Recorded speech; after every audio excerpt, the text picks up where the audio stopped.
Pour rompre avec leur image de terroristes islamistes, les rebelles du HTC, désormais au pouvoir en Syrie, affichent une image officielle de tolérance envers les différentes communautés et confessions du pays. Mais alors, quelles sont ces communautés ?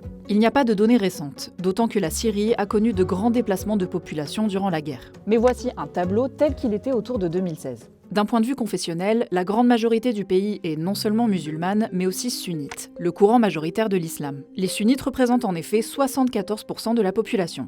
Les rebelles du HTC, au pouvoir aujourd'hui, sont musulmans sunnites. L'autre grand courant de l'islam, les chiites, sont très minoritaires en Syrie. Les alaouites, une branche dérivée du chiisme, sont eux un peu plus nombreux. Ils représentent 12% de la population et ont été au pouvoir tout le long de la dictature de la famille Al-Assad, qui était issue de cette communauté. Les alaouites vivent principalement dans ces montagnes à l'ouest de la Syrie. Au sud, dans la région de Souaïda, sont rassemblées une grande partie des Druzes, une communauté religieuse qui pratique un culte à part et qui représente 3% de la population syrienne.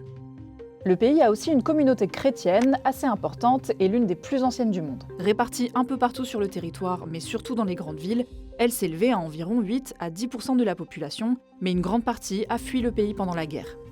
Et enfin, en Syrie, les Kurdes sont la principale minorité ethnique. C'est un peuple surtout réparti entre la Turquie, l'Iran, l'Irak et la Syrie, où ils représentent 8 à 15% de la population et ont leur propre langue. Au nord-ouest de la Syrie, ils ont d'ailleurs établi un territoire autonome, qu'on appelle le Rojava, et qui est combattu par les autorités turques. Les Kurdes sont majoritairement des musulmans sunnites, mais d'autres courants religieux existent.